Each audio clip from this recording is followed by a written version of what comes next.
भारत के अंदर में ये कई सारे न्यूज़पेपर ने कवर किया और कवर करने वाला भी है। इसको बोलते हैं जीनोम इंडिया प्रोजेक्ट। तो जैसे आप लोगों ने सुना होगा ना, डीएनए की जो स्ट्रक्चर होती है कुछ इस तरीके से हम लोग डीएनए की जो स्ट्रक्चर होती है कुछ इस तरीके से हम लोग देखते हैं, जो एक उसमें क्या कहते हैं, थोड़ी सी एक तरीके से इस तरीके रहते हैं हेलिक्सिकल टाइप के। काम कौन कर रहा है, तो पूछ लेंगे कि भाई ह्यूमन जीनोम प्रोजेक्ट जो है वो किस डिपार्टमेंट के अंदर में काम कर रहा है। तो डिपार्टमेंट ऑफ बायोटेक्नोलॉजी, जो कि ministry of science and technology के अंडर में आता है। 2017 में यूपीएससी ऑलरेडी क्वेश्चन पूछ चुकी है। मैं 2025 में ये टॉपिक पढ़ा रहा हूँ आज की डेट में आप लोगों को। ये 2017 में क्वेश्चन पूछा जा चुका है, अब से 8 साल पहले।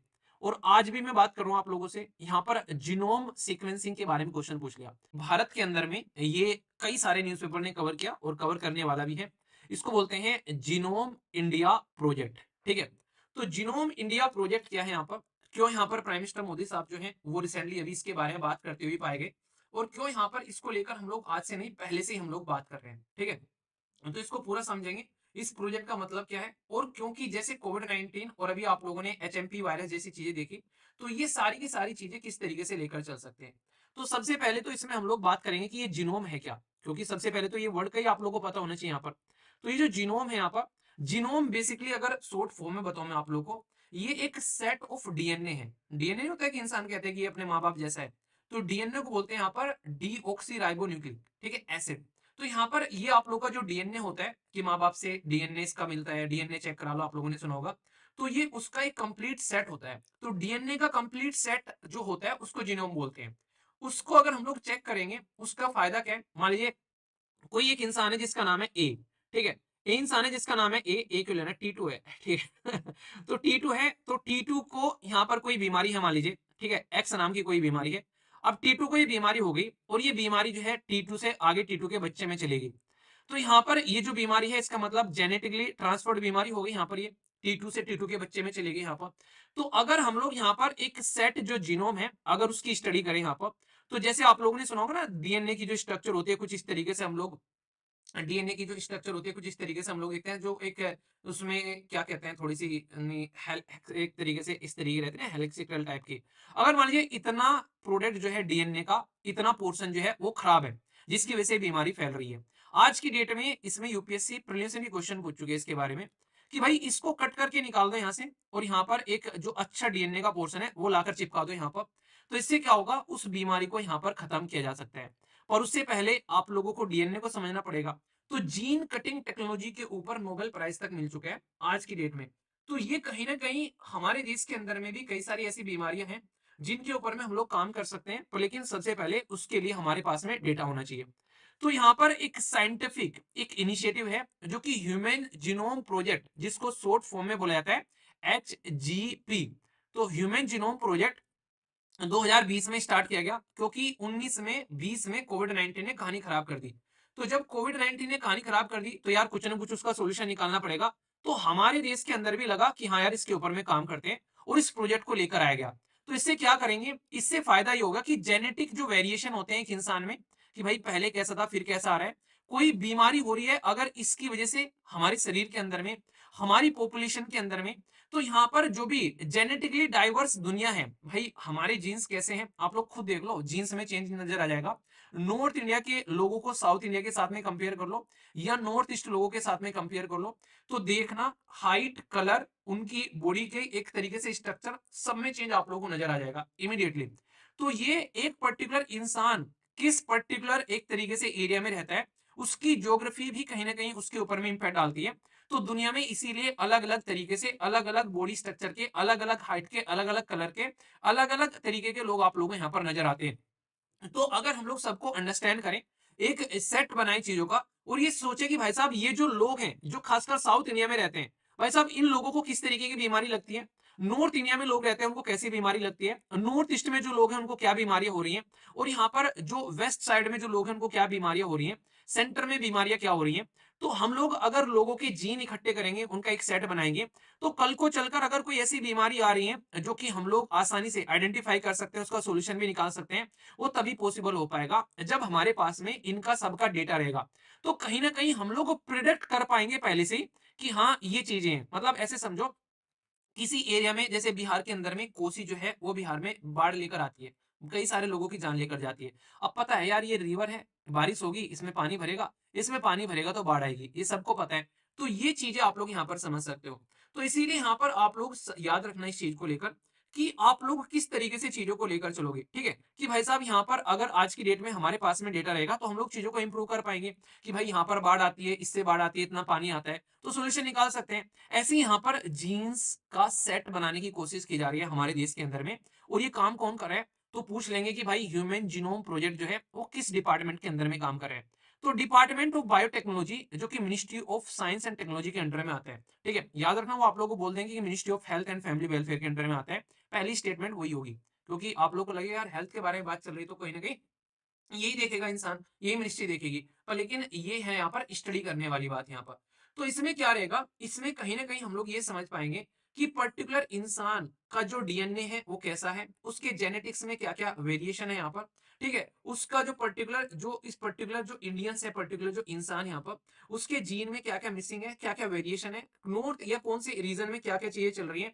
तो आप लोग बोल सकते हो कि उस का पर्टिकुलर जीनोम का मतलब है कि उस पर्टिकुलर एरिया के इंसान का एक जीन का जो डिजाइन है वो हमारे पास में इकट्ठा हो जाएगा यहाँ पर, ठीक है? तो यहाँ पर कल को चलकर हम लोग बहुत सारे काम कर रहे हैं, जैसे डीएनए और प्लाज्मा बैंक यहाँ पर बनाए जा रहे हैं रिसर्च करने के लिए।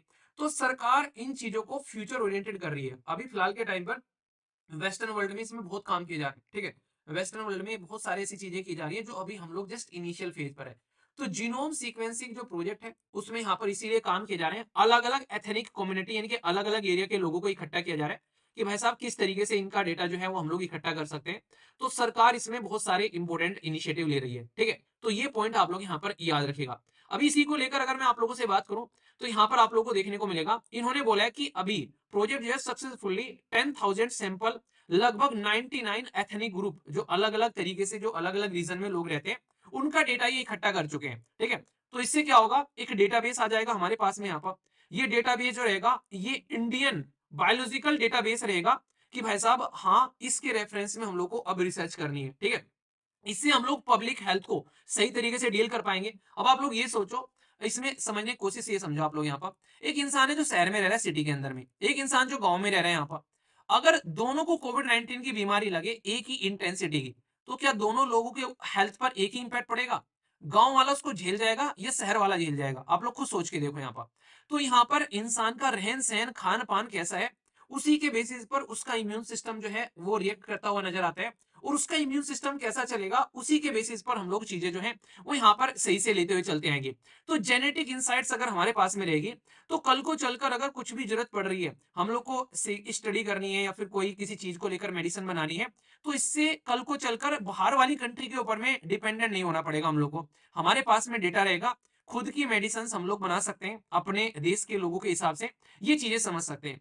तो इसमें यहाँ पर इसीलिए फेज 1 जब लाया गया, इसे बात की कि डिटेल क्वालिटी चेक होनी चाहिए कि भाई किस तरीके के हम लोग जीनोम टाइप जो है वो तैयार कर रहे हैं, सैंपल्स तैयार कर रहे हैं, उसमें जेनेटिक वेरिएशन कैसा है। ऐसा नहीं कि सारे नॉर्थ ईस्ट के लोगों को इकट्ठे कर लिए या सारे साउथ इंडिया के लोगों को इकट्ठे कर लिए।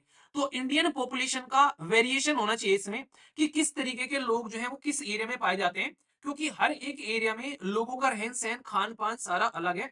तो जेनेटिक मटेरियल की डाइवर्सिटी जितनी ज्यादा होगी उतनी ही अच्छे से हम लोग उसके ऊपर में स्टडी कर पाएंगे, ये बोलने का मतलब है। तो समझ रहे हो आप लोग यहाँ पर? तो जो यहाँ पर प्रोजेक्ट है इसका ये ऐसा नहीं कि हमारे ही देश में यहाँ पर ये लेकर आ जा रहा है, तो इससे हम लोग कितने अच्छे लेवल पर काम कर पाएंगे ये आप लोग समझो। और ये तो मैंने आप लोग को एक एंगल बताया है। भाई इस प्रोजेक्ट को अगर सिस्टमेटिक वे में हम लोग इंप्लीमेंट करेंगे, आप लोग सोच के देखो, ये तो मैंने ह्यूमन के बारे में बात कर दी, ये सेम आप लोग एग्रीकल्चर में इंप्लीमेंट कर सकते हो। एग्रीकल्चर में कौन सी फसल जो है क्या इंपैक्ट पड़ रहा है यहाँ पर, मौसम का, टेम्परेचर का, पानी का, मिट्टी का, पोल्यूशन का, उसके बेसिस पर हम लोग कई वेराइटीज डेवलप कर सकते हैं। अगर हम लोग क्रॉप्स के हम लोग इस तरीके से डेटा को इकट्ठा करें यहाँ पर, तो समझ सकते हैं आप लोग यहाँ पर अलग अलग जीव जंतु का डेटा इकट्ठा कर सकते हैं, उनकी वजह से कौन सी बीमारी समाज के अंदर में फैल रही है, उनको किस तरीके से कंट्रोल कर सकते हैं। तो सिग्निफिकेंस क्या है भाई साहब यहाँ पर? तो सिग्निफिकेंस है कि एक तो हम लोग हेल्थ केयर सिस्टम को इंप्रूव कर सकते हैं, जिस तरीके से कोविड 19 आ गया, ये भी चाइना का रिसेंट वाला वायरस देखने को मिला, और भी फ्यूचर में कोई प्रॉब्लम आ सकती है, तो उसके लिए चीजों को लेकर चल सकते हैं। इंटरनेशनल लेवल पर अगर कोई कंपनी दवाइयां बना रही है, किसी रिसर्च एंड डेवलपमेंट का काम कर रही है, तो वो भी हमारे साथ ही मिलकर काम करेगी, क्योंकि दुनिया में सबसे बड़ी पॉपुलेशन हमारी है। कल को कोई भी दिक्कत आएगी तो हमको वहां पर पार्टिसिपेट करना पड़ेगा। और एग्रीकल्चर में बहुत बड़ा इंपैक्ट देखने को मिल सकता है क्योंकि भाई पृथ्वी उतनी ही है, तुम पॉपुलेशन 140 करोड़ कर लो या फिर यहां पर तुम यहां पर 500 करोड़ कर लो, भाई ये इसी पृथ्वी पर रहने वाली है। ऐसा तो नहीं यहां पर एक और पृथ्वी बना दोगे आप लोग बराबर में और आधी पॉपुलेशन वहां पर शिफ्ट कर दोगे, अभी तक तो पॉसिबल हो नहीं पा रहा है। तो यहां पर 140 करोड़ पॉपुलेशन का भी पेट भरना है और 500 करोड़ पॉपुलेशन का भी पेट भरना है। अब खेत वही है भाई साहब, उन्हीं खेतों में अनाज उगना है। तो इसका तरीका क्या होता है? इसका तरीका सीधा सीधा ये है कि भाई इन्हीं खेतों के अंदर में ज्यादा प्रोडक्टिविटी वाली फसल यानी कि क्रॉप्स उगाना स्टार्ट कर दो। यानी कि जिस एरिया में आप लोग पहले एक बीघे में अगर 5 क्विंटल आप लोग गन्ना उगा पा रहे हो, तो उसी एक बीघे में अब तुम्हारा 50 क्विंटल गन्ना उगना चाहिए। इसके ऊपर में रिसर्च एंड डेवलपमेंट करो, कोई ऐसी वेराइटीज खोज कर लेकर आओ। और यही किया जा रहा है जेनेटिकली मॉडिफाइड क्रॉप्स के अंदर में, जो अभी फिलहाल आप लोगों को काफी प्रोग्रेसिव वे में आगे बढ़ते हुए नजर आते हैं, जिसमें बीटी ब्रिंजल, कॉटन के और अलग अलग कई सारे एरिया में ये काम किए जा रहे हैं। ठीक है, तो ये हाइब्रिड जो क्रॉप लेकर आई जा रही है यहाँ पर इंटरनेशनल लेवल पर, तो ये चीजें आप लोग समझ सकते हैं। ये कहीं ना कहीं उसी तरीके से ये ह्यूमन के लिए भी एक प्रॉपर सिस्टम क्रिएट करने की बात कर रहे हैं यहाँ पर। समझ में आ गया? तो यही चीज मैं आप लोगों को यहाँ पर समझाना चाह रहा हूँ कि इसको आप लोगों को समझना पड़ेगा। चीजों को आप लोग समझोगे तो आप लोग चीजों को अंडरस्टैंड कर पाओगे। और ये इंपॉर्टेंट टॉपिक है कि नहीं है? आप लोगों को क्या लगता है कि टॉपिक इंपॉर्टेंट है? यस या फिर नो बताइए। नहीं बताने की जरूरत है ना। ये लो, 2017 में यूपीएससी ऑलरेडी क्वेश्चन पूछ चुकी है। मैं 2025 में ये टॉपिक पढ़ा रहा हूँ आज की डेट में आप लोगों को।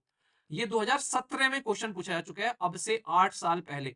और आज भी मैं बात कर रहा हूं आप लोगों से, यहां पर जीनोम सीक्वेंसिंग के बारे में क्वेश्चन पूछ लिया कि क्या है बेसिकली जीनोम सीक्वेंसिंग, क्या है इसका मतलब। तो genome sequencing can be used to identify genetically जो मेकर्स जो डिजीज वगैरह होती हैं, या फिर कहीं पर ग्रोथ टॉलरेंस क्रॉप के बारे में। तो हेल्थ की भी बात कर दी एक ही उसमें, और यहाँ पर बेसिकली क्रॉप्स की भी बात कर दी। आ गई पूरी की पूरी स्टेटमेंट का टॉपिक एक ही, पूरी की पूरे टॉपिक एक ही स्टेटमेंट में आ गए। यहाँ पर देख लो आप लोग, यहाँ पर ये टेक्निक जो है हेल्प कर सकती है रिड्यूस करने में, यहाँ पर जो टाइम रिक्वायर है न्यू वेराइटीज क्रॉप को, या फिर आप लोग एक तरीके से वेराइटीज ऑफ क्रॉप्स या प्लांट्स को डेवलप करने में। अभी मैंने क्या बताया? जेनेटिकली मॉडिफाइड क्रॉप के बारे में बताया यहाँ पर। तो कर सकते हैं कि काम नहीं कर सकते हैं, ये देख लो आप लोग यहाँ पर। It can be use to decipher the जो होस्ट पैथोजन है रिलेशनशिप विद द क्रॉप, यानी कि किसी क्रॉप को कौन सी बीमारी लग रही है, अगर उसका डेटा हमारे पास में होगा तो हम लोग आसानी से उसको अलग नहीं कर सकते। मान लीजिए एक इंसान है टीटू, उसके बच्चों को बीमारी पहुंच गई। अब टीटू के हमारे पास में ऑलरेडी जीनोम सेट है हमारे पास में। अब टीटू के जीनोम सेट के ऊपर हम लोगों ने स्टडी कर कर लगा कि यार टीटू को ये बीमारी है, इसके बच्चे उसको बच्चों बच्चों के बच्चों को बीमारी जाएगी, तो क्यों ना हम लोग उसका सोल्यूशन निकाल लेंगे। तो पूरा का पूरा टॉपिक जो है वो यहाँ पर एक ही क्वेश्चन में समेट दिया यूपीएससी ने। तो आंसर क्या हो गया? आंसर यहाँ पर इसका डी हो गया। समझ रहे आप लोग यहाँ पर? तो इसीलिए इतना डिटेल में मैंने टॉपिक पढ़ा। कईयों को ये लग रहा होगा क्या ये फालतू में सर क्या कर रहे हैं यार वीर भाई, हैं इतना क्यों बात कर रहे हैं इसके बारे में। समझ आ गया टॉपिक यहाँ पर? तो ये है इन टॉपिक्स के फायदे। फिर से कह रहा हूँ, क्वेश्चन को देखो, लॉलीपॉप टाइप के क्वेश्चन तो आप लोग सब अटेम्प्ट कर लोगे, पर लेकिन क्वेश्चन इस तरीके से अटेम्प्ट करो जिनका कुछ लेवल हो। इसलिए रोया मत करो जब आप लोग एप्लीकेशन पर क्वेश्चन अटेम्प्ट करते हो, तो उसको अप्रिशिएट किया करो, ना कि ये कि सर ये कितने टफ क्वेश्चन बना दिए हैं, मतलब मेल कर रहे हैं मुझे बैठ के। शर्म नाम की चीज नहीं रहेगी ना। टीम जो है वो क्वेश्चन बना रही है और आप लोग यहाँ पर रो रहे हो उसको लेकर। क्वेश्चन देखा करो, सारे क्वेश्चन में बकायदा स्टेटमेंट देखा करो, कितने अच्छे से डिटेल में आप लोग का टॉपिक तक कवर हो जाते हैं कि क्वेश्चन को लेकर कई बार। ठीक है, ये पूरा जीनोम इंडिया प्रोजेक्ट के ऊपर में पूरा क्वेश्चन है। देख लो यहाँ पर स्टेटमेंट सारी की सारी। पहले क्वेश्चन में बोला गया कि ये एक साइंटिफिक इनिशिएटिव है जो कि ह्यूमन जीनोम प्रोजेक्ट से इंस्पायर्ड है। यहाँ पर कहीं ना कहीं ये बेटर अंडरस्टैंडिंग करेगा डिजीज को लेकर इंडियन पॉपुलेशन की। और डिपार्टमेंट ऑफ बायोटेक्नोलॉजी जो कि ministry of science and technology के अंडर में आता है, उसके लिए कौन सी स्टेटमेंट करेक्ट है? तो आंसर क्या हो गया? All of the above. ठीक है, समझ में आ गया? तो मुझे लगता है कि आप लोग इसका सही से आंसर दोगे। अटेम्प्ट किया करो क्वेश्चंस, आप लोग तभी चीजों को यहाँ पर समझोगे अच्छे से। ठीक है, तो मैं आशा करता हूँ कि आप लोगों के माइंड में क्लैरिटी आ गई होगी। अब एक क्वेश्चन आप लोगों के लिए भी छोड़ रहा हूँ यहाँ पर, इस क्वेश्चन को अटेम्प्ट कर लेना, पीपीटी में मिल जाएगा आप लोग को, पीडीएफ में जब डाउनलोड करोगे तो कंफ्यूजन आना यहाँ पर नहीं है। ओके,